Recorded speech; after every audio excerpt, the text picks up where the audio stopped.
Siempre que se acerca el tiempo de Navidad, soñamos, nos ponemos un poquito más tiernos, más emotivos, buscamos esos paisajes de la niñez para regocijarnos en ellos.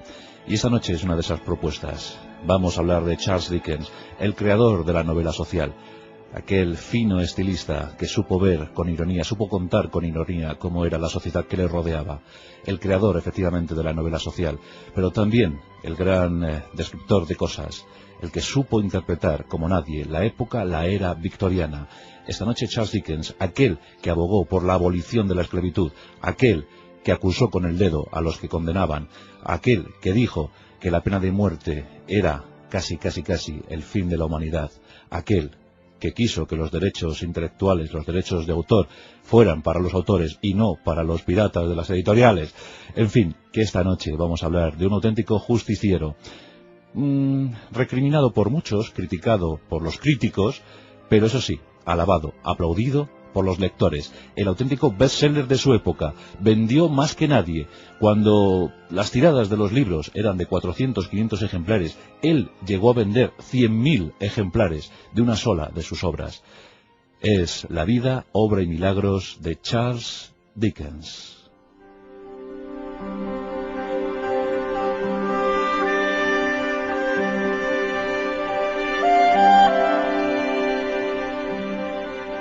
A Charles Dickens le corresponde el siglo XIX. Él se encargó de contarnos cómo era el siglo XIX en el Reino Unido. Y a fe que lo hizo muy bien. Debemos fijar su fecha de nacimiento el 7 de febrero de 1812, justo cuando los ejércitos napoleónicos seguían haciendo de las suyas por el viejo continente europeo, al margen de esas andanzas napoleónicas que daba el Reino Unido.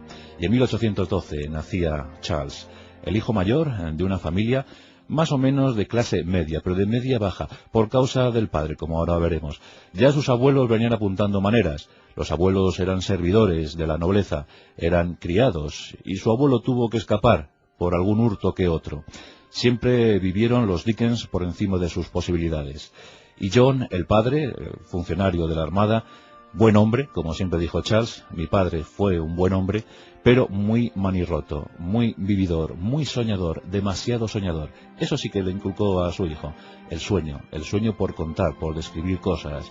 Los paisajes estaban al alcance de Charles y sobre todo en su precioso condado de Kent, porque allí nació en 1812.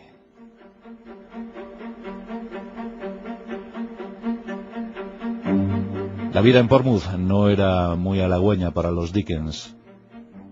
Los constantes desvaríos del padre provocaban que poco a poco el mobiliario, los libros, todo lo que había en la casa de los Dickens fuera yendo a la casa de empeño.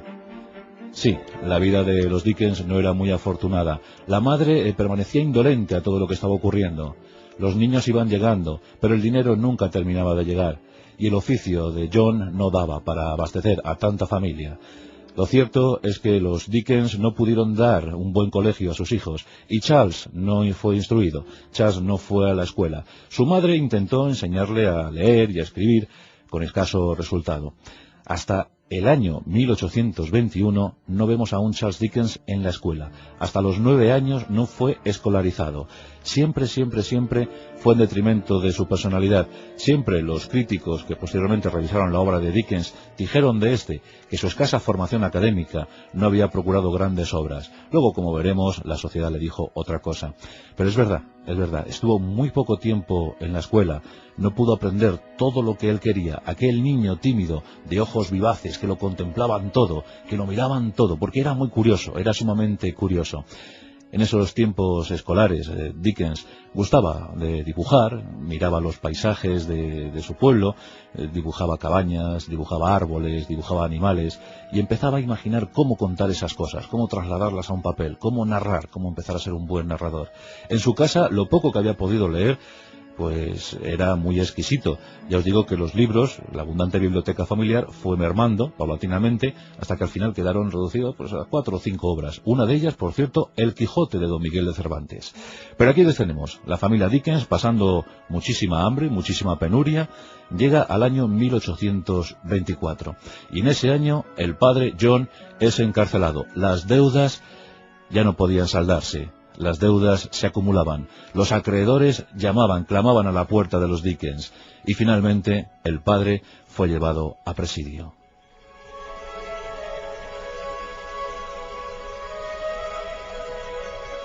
Es un tiempo crucial para la formación humana de Charles Dickens. Ve cómo su padre es llevado a presidio. Y en aquellos tiempos, cuando alguien era llevado a presidio por deudas, pues todo su patrimonio, todos sus bienes eran embargados. Incluso la familia iba a vivir con el preso, dormían en la misma celda. Charles Dickens no corrió esta suerte, simplemente porque ya tenía 12 años, simplemente porque ya fue obligado a trabajar. Y el trabajo para Charles Dickens iba a ser muy duro, porque un niño con 12 años, en aquella sociedad de 1824, era terrible. Niños de 10, 12 años trabajando en la infamia, trabajando en la mugre, trabajando siempre 12 horas, 14 horas, por pocos peniques. Y Charles Dickens encontró trabajo en una fábrica de betunes. Dicen que lo peor de lo peor, y allí estuvo trabajando y soportando casi un cautiverio, una esclavitud. Él nunca soportó la esclavitud y posiblemente eso lo acuñó, eso lo aprendió en la fábrica de betunes.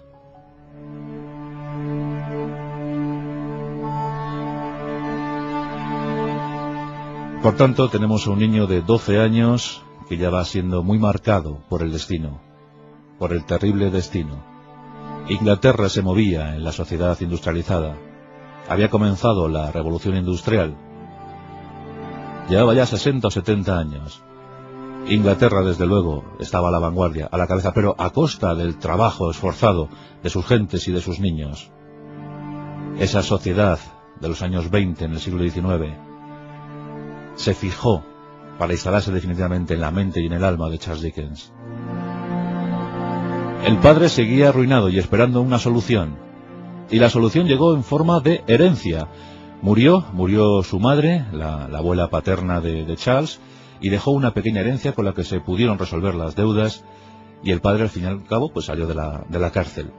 Pero aquí se produce un hecho que Charles nunca perdonó a sus padres, y es que no le sacaron de la fábrica de betunes. Le dejaron allí, siguió trabajando allí, esas 12, 14 horas todos los días, por un mendrugo de pan y algún café que otro. Charles Dickens esto nunca lo pudo entender. Pidió encarecidamente a su madre que le sacara de aquella fábrica, que convenciera a su padre para que le sacara de aquella fábrica, pero la madre, como os digo, permaneció indolente. No quiso saber nada. Pensó que lo mejor que le podía ocurrir a un hijo suyo es que trabajara y que aportara algún dinero a la casa. Así, Charles Dickens tuvo que esperar un poquito más para poder volver al colegio.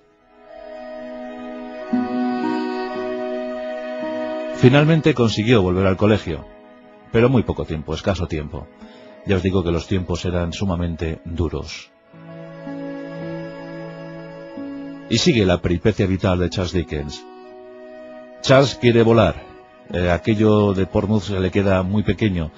Y la familia viaja, decide ir a Londres a buscar fortuna, a buscar mejores escenarios. Y desde luego que los van a conseguir.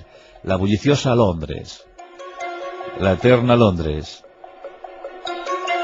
con calles perfectamente ornamentadas, en contraste con otras perfectamente indecentes. Lo mejor y lo peor de la sociedad británica se daba cita en Londres. En esa ciudad Londres que conoce Charles Dickens con tan solo 15 años. Nos encontramos en 1827. Charles ya es un mozalbete que consigue un trabajo digno, porque claro, comparado con la fábrica de betunes, cualquier trabajo que se le ofreciera era digno. Pero este está muy bien, porque consigue un trabajo de secretario, de mozo, de pasante, en un bufete de abogados. Y allí empieza a descubrir cosas, sensaciones, retoma su viejo sueño de escribir. Y algo en su alma comienza a aflorar, y es la sensación, el sentimiento de convertirse en periodista. Un oficio que estaba muy de moda en aquella época, un oficio muy valorado, escasamente pagado, pero que te daba cierta dignidad frente a la sociedad londinense. Y aquí le tenemos, con 17 años, aprendiendo algo que él siempre llevó muy a gala. Dada su escasa formación académica, pues tuvo que aferrarse a lo poco mucho que le ofreció la vida. Y esto fue nada más y nada menos que un curso acelerado para aprender taquigrafía. y a fe que aprendió taquigrafía. Ya era un joven reportero de 17 años, ya quería trabajar como periodista, y la taquigrafía le vino muy bien porque le permitió adentrarse en el mundo del Parlamento británico. Allí necesitaban cronistas, necesitaban reporteros que fueran ágiles con la pluma y muy descriptivos a la hora de interpretar las reacciones, los discursos de los parlamentarios, los grandes lores británicos. Allí estaban con sus discursos. Bueno, pues Charles Dickens consigue un trabajo como cronista de Parlamento británico. Y esto va a estar muy bien, porque aquí le tenemos ya con sus primeros dineretes, haciéndose un huequecito entre la clase periodística británica y todos siempre aplaudiendo al joven Charles, porque consigue hacer unas muy buenas crónicas. Este oficio de cronista parlamentario le permite ahondar un poco más en su gran baza fuerte, su baza secreta, la descripción, la narrativa. Sus pequeños ojos vivaces le permiten verlo todo. Contempla cómo gesticulan los lores, ve cómo vienen adornados, cómo vienen vestidos, ve cómo interpretan, cómo leen sus discursos, y él se interesa por eso, y lo empieza a contar como nadie. Tiene tan solo 18 o 19 años, y ya todos se empiezan a fijar en ese pequeño reportero. El joven Dickens promete, ya lo creo que promete. Ha conseguido un estupendo trabajo en un periódico regentado por un tío suyo, The Mirror of Parliament, el espejo, el cristal del Parlamento. Y allí se hace un huequecillo. La taquigrafía le permite mandar las crónicas más rápido que nadie. Más tarde dirá: siento compasión de los analfabetos, pero jamás podré sentir respeto por esos que se llaman intelectuales y a pesar de eso no manejan la taquigrafía. El poco dinero que ya va ganando le permite también cumplir con un sueño, y es el de apuntarse a clases de interpretación. Quiere ser actor teatral. Uno de sus fuertes es Shakespeare, interpreta muy bien a Shakespeare. Y bueno, pues le tenemos con 19 años a punto de hacer un casting, a punto de hacer una gran prueba para ser actor teatral, para poder interpretar a su amado Shakespeare. Pero la casualidad, la fatalidad, o mejor dicho, la buena suerte para nosotros, provocó que el día justo, el día que se estaba pasando ese casting, esa prueba para los jóvenes actores británicos, Charles Dickens tuviera una penosa gripe. La gripe le impidió pasar esa prueba. Hubiese sido un buen actor, pero nosotros no le hubiésemos conocido.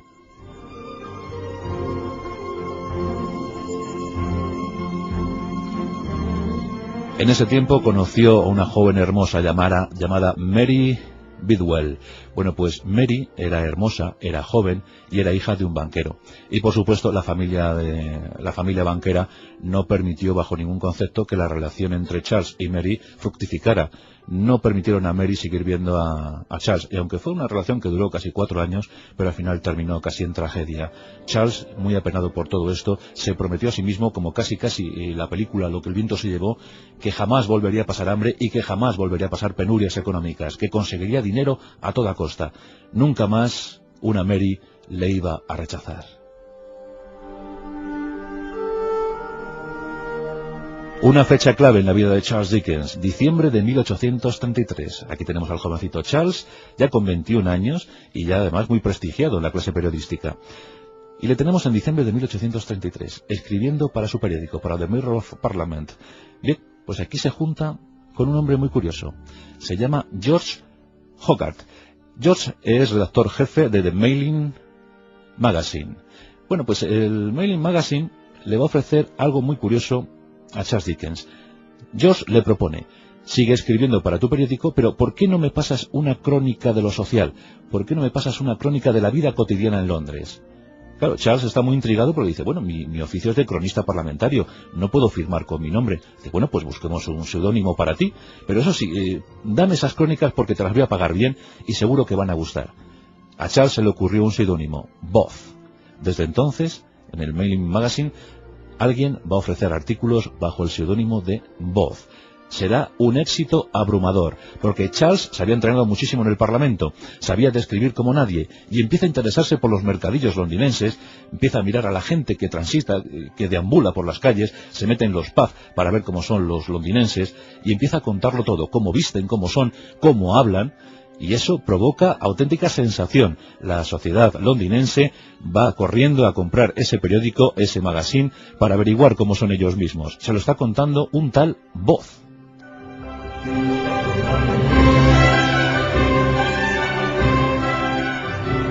La popularidad de Booth ya es bastante superior a la del propio Charles Dickens.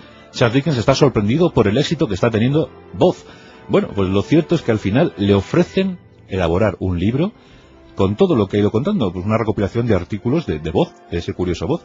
Y Charles Dickens pues hace de muy gustoso porque en el fondo pues la oferta económica era sustanciosa. Así que en 1836 le tenemos editando sus apuntes de Voz. Todo un éxito. Ya empieza a convertirse en un gran autor popular. Todas las clases londinenses y también las británicas quieren saber quién es ese Voz y cómo son los londinenses. Mientras tanto, entre 1833 y 1836, Charles Dickens se había interesado por la hija de George Hogarth, por Catherine. Una jovencita que le hacía mucho caso. Además, George, como valoraba a Charles, no puso ningún impedimento en que su hija se viera con Charles. Así que cuando se publica Apuntes de Voz, pues Charles se siente fuerte para solicitar la mano de Catherine. Y George Hogarth concede la mano de Catherine. La boda se realiza con discreción, pero con mucho amor, mucho cariño. Se llegaron a querer. Un matrimonio que se prolongó durante 22 años y que daría como fruto 10 hijos. Una familia muy numerosa, la de Charles Dickens. Además, en ese año 1836... se publica otro trabajo, un trabajo humorístico que se llama Los papeles, los documentos póstumos del Club de Pickwick. Bueno, pues ese libro es otro éxito. Además, es ya casi una novela por entregas, por lo que se puede considerar a Charles Dickens como uno de los padres de las novelas por entregas. Le saca un estupendo rendimiento. Allá donde van las novelas por entregas de Charles Dickens, esas tiradas aumentan prodigiosamente. Por tanto, podemos decir que el año 1836 es el año de lanzamiento para Charles Dickens, con sus dos trabajos, los apuntes de Voz y los papeles póstumos del Club Pickwick. La nueva familia Dickens se encuentra muy feliz, muy optimista por cómo se presenta el futuro. En 1837 llega al trono la reina Victoria. Comienza la época, la era victoriana, que se prolongará hasta el año 1901. Una reina muy longeva que marcó con su carácter, que marcó con su carisma a toda una sociedad, a todo un imperio el británico. Recordemos que en 1877 sería nombrada nada más y nada menos que emperatriz de la India. Bueno, pues en ese año de 1837, Charles Dickens publica su primera gran novela, Oliver Twist. Desde luego una novela autobiográfica. En esa novela un niño huérfano, él a sí mismo se quiso poner casi como huérfano, supongo que sus padres le habían defraudado muchísimo. Oliver Twist es un niño huérfano que trabaja en una de esas fábricas tremendas, una de esas fábricas crueles del Reino Unido. Bueno, pues es un niño que a pesar de las adversidades, a pesar de las malas influencias que le rodean, piensa en positivo, piensa en salir adelante, piensa en triunfar en la vida. Oliver Twist se publica durante casi 2 años y al final se recoge en una obra. Bueno, os podéis imaginar la sensación que provoca Oliver Twist. Estamos hablando, antes os lo decía, que un libro en el Reino Unido puede tener una tirada muy limitada de 400, 500, 1000 ejemplares. Bueno, pues Oliver Twist ya llega a los 20.000. Libros de Charles Dickens llegarán a venderse el número de 100.000, 120.000, 130.000. Es asombroso, todo el mundo quiere saber cómo escribe, qué hace, qué piensa, cómo es Charles Dickens. Y llegan nuevos trabajos y nuevas acreditaciones para Charles Dickens. Ya nunca más volverá a pasar hambre. Ya, con su mujer Catherine, vive de forma y manera holgada, como él siempre quiso vivir. Nunca más volverá a pasar apuros. A tanto llega la fama de Charles Dickens, con sus obras, que en el año 1840 realiza un viaje a Estados Unidos. Allí va a dar una serie de conferencias y habla sobre la esclavitud. Le tiene horrorizado el asunto de la esclavitud. Él lo había pasado muy mal, siendo casi un niño esclavo. Y cuando llega a Estados Unidos y ve aquel país con la esclavitud, con los negros pasándolo mal en las plantas de algodón, en aquellas haciendas inmensas, pues Charles Dickens vuelve horrorizado de los Estados Unidos. En el año 1842 publicaría Notas Americanas. La sociedad norteamericana le había defraudado tremendamente. Pero fijaos que libros empiezan a aparecer. En 1841 ya había publicado La tienda de antigüedades, una de sus obras magnas, tremenda obra, La tienda de antigüedades. Y en 1843 llega su gran cuento de Navidad.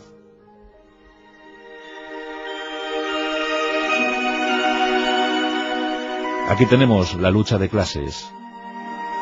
Aquí tenemos los burgueses enfrentados a los obreros. Aquí tenemos una vez más la descripción perfecta de una sociedad londinense. Y aquí tenemos al paparruchas, al señor Scrooge, recibiendo el fantasma del pasado, el fantasma del presente y el fantasma del futuro. El pasado del Reino Unido, el presente abrumador y el futuro incierto. Siempre dejando mensajes para el optimismo, siempre dejando notas para mejorar la convivencia entre unas clases sociales y otras. Ya es el gran novelista de lo social, ha creado la novela social. Era el año de 1843. Tan solo tenía 31 años y era grande. Fijaos que Oliver Twist lo publica con 25 años. Y el cuento de Navidad, la canción de Navidad, llega con poco más de 30. También fue muy viajero Charles Dickens. Le gustaba mucho viajar. Publicó 2 libros de viajes, el primero Notas Americanas, del que hemos hablado. También en un viaje a Italia publicó imágenes italianas. Pero seguía apasionado por el periodismo, su gran vocación, el periodismo. Fijaos que en el año 1846 funda el Daily News. Dirigió magazine, periódicos, colaboró incontables artículos, reportajes. Fue un gran periodista, Charles Dickens. Ya os digo que sus exégetas dicen que fue mejor periodista que escritor. Pero bueno, yo creo que el universo piensa todo lo contrario. Grandes obras se van sumando a la propuesta literaria de Charles Dickens. Todos están extasiados por lo que hace, incluso las editoriales. Y aquí se produce uno de los hechos sorprendentes. Charles Dickens empieza a reivindicar los derechos de autor. Claro, muchas editoriales se apuntan al éxito de Dickens y copian literalmente su obra y la publican ellos. Entonces hay un enorme vacío legal. Él empieza a dar conferencias abogando por cobrar los derechos de autor. Pone la primera piedra para que eso se produzca, para que los autores tengan recogidos y tengan bien defendidos sus derechos. Pero es que también había luchado contra la esclavitud, también había defendido a las prostitutas, también había dicho que la pena de muerte era horrible. Él había visto una sentencia a muerte, un matrimonio que había sido acusado, sentenciado a muerte, y el matrimonio había muerto para delirio de la población que allí se había dado cita. Era una especie de entretenimiento para la población londinense. Charles Dickens está horrorizado con lo que ve. Incluso muchas damas londinenses se fijaban en la ropa de los penados para nunca ponérsela, para decir que no estaba de moda, para decir que eso estaba fuera de sitio, fuera de tono. Una de las condenadas a muerte iba vestida de negro satén y esa vestimenta, esa tela, pues quedó desautorizada. También Charles Dickens se convierte en el primer autor en incluir la palabra detective en una de sus obras. Los éxitos son abrumadores. Año 1849-1850, llega su gran retrato autobiográfico. Oliver Twist lo había sido, pero David Copperfield lo es aún más. David Copperfield es el gran bestseller, más de 100.000 libros vendidos en poco tiempo. Estamos hablando de una época más allá de los 150 años, ¿eh? David Copperfield arrasa. Aquí se puede considerar que concluye la etapa de madurez de Charles Dickens. Hay 2 sectores dentro de la crítica literaria. Unos se acercan más a los primeros años, a esos que van entre 1836 y 1850, y otros valoran más la segunda etapa, los últimos 20 años de Dickens. Pero bueno, yo creo que todas las épocas Dickens son muy, muy, muy apetecibles.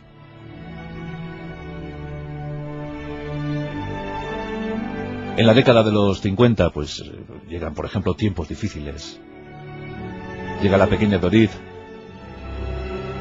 Algunas obras teatrales, él al margen de la literatura o el periodismo, pues también se intentó convertir en empresario teatral.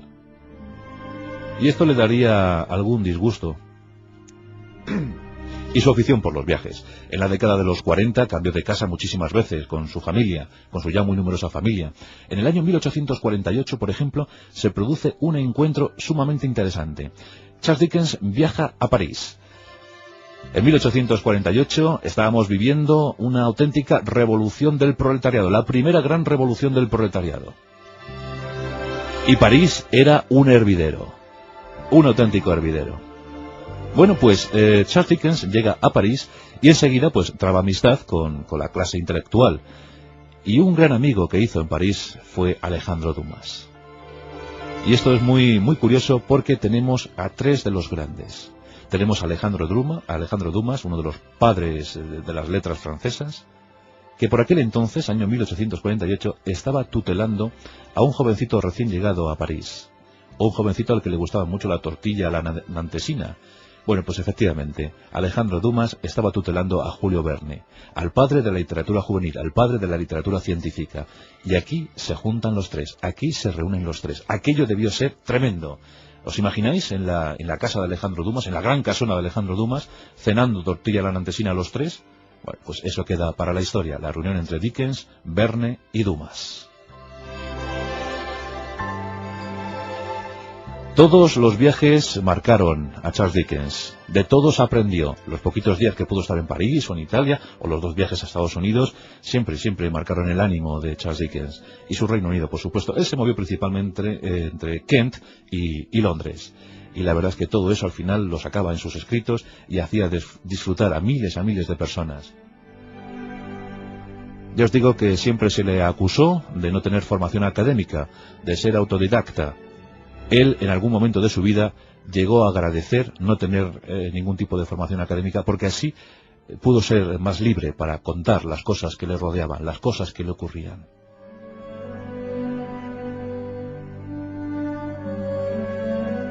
Llegamos a otro de los años clave en la vida de Charles Dickens, 1858. Lleva 22 años casado con Catherine Hogarth. Y bueno, aquí se va a encontrar, ya os digo que él quiso siempre mucho al teatro y era empresario teatral. En 1858 conoció a una joven actriz de 18 años. Ellen, ese era su nombre. Y desde luego con Ellen la cosa llegó a muy lejos. Llegó a muy lejos. Catherine, que ya estaba muy hastiada de Charles Dickens, había muchas disensiones internas, había desacuerdos entre la pareja. Dicen incluso que Charles Dickens tenía otros amantes, que llegó a mantener 3 casas a la vez, 3 hogares a la vez, y que por eso tenía que trabajar tanto. Era un trabajador febril, le gustaba muchísimo trabajar, sobre todo porque tenía un talento desbordante y tenía que plasmarlo en algún sitio. Bueno, pues Catherine ya no aguantó más. Los rumores circularon por todas las calles de Londres. La joven actriz era amante de Charles Dickens y Catherine decidió romper el matrimonio. Charles estuvo de acuerdo. Catherine se quedó con sus 10 hijos y Charles vivió la aventura de estar solo, porque con Ellen la cosa no fructificó.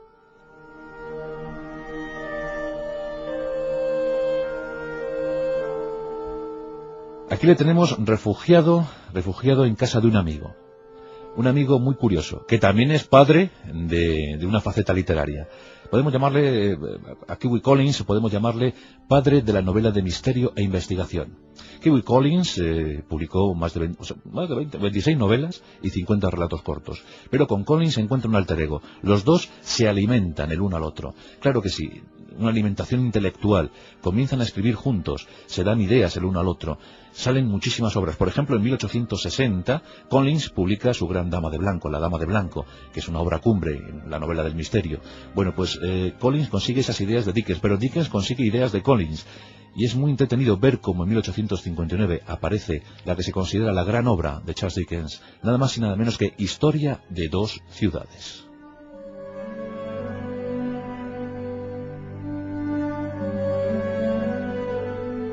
Sigue siendo una etapa muy fructífera para Charles Dickens. En el primer lustro de la década de los 60 llegan grandes esperanzas, las grandes esperanzas.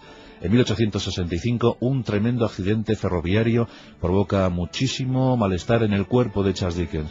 Lo pasa muy mal, está a punto de morir, víctima de ese accidente ferroviario. Él, que tanto denostó la sociedad industrializada, pues al final estuvo casi a punto de morir por ese accidente de ferrocarril. Ya en ese año 1865 publica Nuestro común amigo. Nuestro común amigo vino a ser casi el último bestseller en la obra de Charles Dickens. Pero aún así le quedan 5 años de vida. Y esos 5 años de vida los va a aprovechar muy bien. Porque en 1867 vuelve a los Estados Unidos. Ha terminado la guerra civil, ha terminado la guerra de secesión y quiere comprobar in situ cómo se encuentra aquella sociedad. Desde luego que lo comprueba. Bueno, ve contento, ve alegre como la esclavitud ha sido abolida, pero aún así siguen las desigualdades. Tampoco ha cambiado mucho, tampoco ha variado mucho el panorama. Y en 1868 vuelve algo desilusionado. Le quedan pocos años de vida, él todavía ni siquiera lo sospecha, sigue trabajando de forma febril. En ese momento dirige su gran periódico, digo que había fundado algunos, como el Daily News, pero en ese momento está con el periódico All the Year Magazine. Un gran periódico. All the Year Round Magazine es un periódico que va a estar hasta que él finalice sus días, hasta que él muera, en el año 1870. Aún así todavía consigue una gran victoria, y es reunirse con Irene, con Victoria. En mayo de 1870, la reina Victoria, la hermosa, la oronda reina Victoria, recibe con todos los honores al gran y prestigioso autor literario Charles Dickens.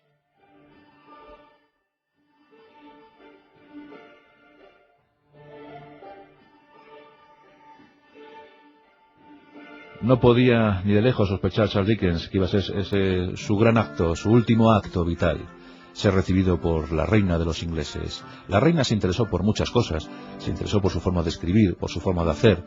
Siempre la lacra de decirle, bueno, a pesar de su falta de formación, ¿cómo ha conseguido usted trasladar estas imágenes de lo cotidiano? ¿Cómo ha conseguido hacernos vibrar con esas historias tan cercanas? Charles Dickens lo tenía muy claro, simplemente observando, simplemente mirando, simplemente viendo, y añadiendo a mis relatos hermosísimas ilustraciones que los hacen más cercanos al lector. Fue una conversación muy interesante, cuentan. Pero Charles Dickens tenía ya 58 años, estaba muy hastiado, estaba con un cuerpo muy trabajado, muy dolido por aquel accidente del que nunca se recuperó. Y la fatalidad llegó a su cuerpo. El 8 de junio de 1870 sufría una terrible hemorragia cerebral. Un día más tarde moría en su casa de Kent. El 9 de junio fue un pésimo día para el Reino Unido. Había muerto su gran autor, Charles Dickens, el gran autor popular, el gran bestseller de la época, el que mejor supo contar la era victoriana, el que mejor supo acusar con el dedo a esa época victoriana, el que supo contar las catástrofes de una época, las catástrofes de una sociedad. Bueno, pues 5 días más tarde fue enterrado con todos los merecimientos en el Post Corner de la abadía de Westminster. Allí fue enterrado el 14 de junio de 1870, y allí reposa Charles Dickens. Qué gran autor, cuántas obras, prolijo autor, ¿verdad? Una vida muy azarosa, con 10 hijos, siempre defendiendo a los marginales, siempre defendiendo a los que recibían trato injusto de la elitista sociedad londinense.